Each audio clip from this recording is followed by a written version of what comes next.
നാവിൻ്റെ വകതിരിവാണ് കാതിൻ്റെ പ്രമാണം. എല്ലാം എല്ലാവരോടും വിളിച്ചു പറയുന്നവരല്ല, അത് അറിയേണ്ടവരിൽ മാത്രം നിലനിർത്താൻ കഴിവുള്ളവരാണ് വിവേകമുള്ളവർ. ആരോടെങ്കിലും മോശമായി സംസാരിക്കാൻ തോന്നുമ്പോൾ വായ മൂടിക്കെട്ടി നിൽക്കുന്നതാണ് യഥാർത്ഥ പക്വത. നിങ്ങൾക്ക് അഭിനന്ദനങ്ങൾ ലഭിക്കുന്നിടത്തേക്ക് പോവുക. അവിടെ നിങ്ങളുടെ ആത്മവിശ്വാസം, ആരോഗ്യം, ജീവിതം എന്നിവ ഏറ്റവും മികച്ചതായിരിക്കും. സ്നേഹത്തിൻ്റെ നിയമങ്ങൾ കൊച്ചു കുഞ്ഞുങ്ങളിലൂടെ നന്നായി മനസ്സിലാക്കുവാനും പഠിക്കുവാനും കഴിയും. കാരണം അവരും അവരുടെ സ്നേഹവും നിഷ്കളങ്കമാണ്. സ്ത്രീയും പുരുഷനും വ്യത്യസ്ത രീതിയിലാണ് പ്രശ്നങ്ങളെ നോക്കിക്കാണുന്നത്. പുരുഷൻ പ്രവൃത്തിയിലൂടെ പരിഹാരം കാണുമ്പോൾ സ്ത്രീകൾ വൈകാരികപരമായി അതിനെ സമീപിക്കുന്നു. വിജയത്തിന് എന്തെങ്കിലും ഒരു രഹസ്യം ഉണ്ടെങ്കിൽ അത് മറ്റൊരാളുടെ കാഴ്ചപ്പാട് മനസ്സിലാക്കുവാനും ആ വ്യക്തിയുടെയും അതോടൊപ്പം നിങ്ങളുടെ സ്വന്തം വീക്ഷണകോണിൽ നിന്ന് ഒരുപോലെ കാര്യങ്ങളെ നോക്കിക്കാണുവാനും ഉള്ള കഴിവിലാണ്. ഏറ്റവും ചെറിയ ഒരു ദൗത്യം പോലും പ്രയത്നമില്ലാതെ പൂർത്തീകരിക്കാൻ പ്രയാസമാണ്.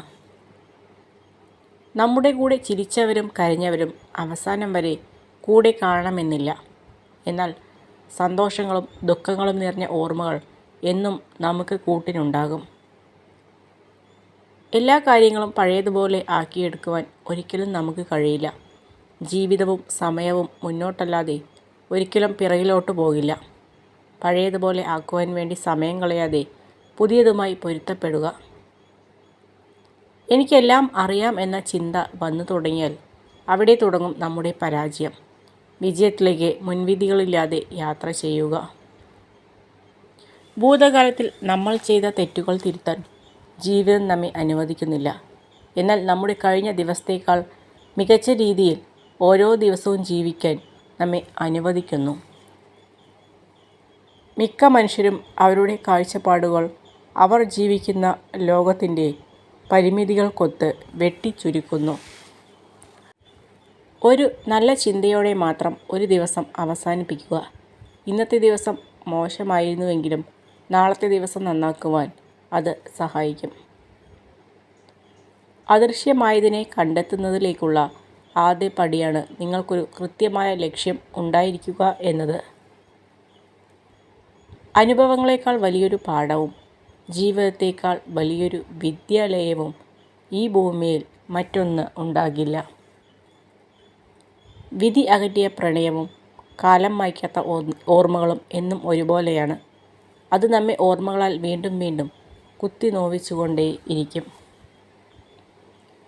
സ്വന്തം തെറ്റുകൾ ഒരിക്കലും അംഗീകരിക്കാത്ത ആളുകളിൽ നിന്നും അകലം പാലിക്കുക. കാരണം അവർ എല്ലായ്പ്പോഴും നിങ്ങളെ തെറ്റുകാരനാക്കാൻ ശ്രമിക്കും. എളുപ്പമുള്ള ജീവിതം ലഭിക്കാനല്ല നിങ്ങൾ പ്രാർത്ഥിക്കേണ്ടത്. ജീവിതത്തിൽ പ്രയാസമുള്ള കാര്യങ്ങൾ മറികടക്കുവാനുള്ള ശക്തി ലഭിക്കാനാണ് നിങ്ങൾ പ്രാർത്ഥിക്കേണ്ടത്.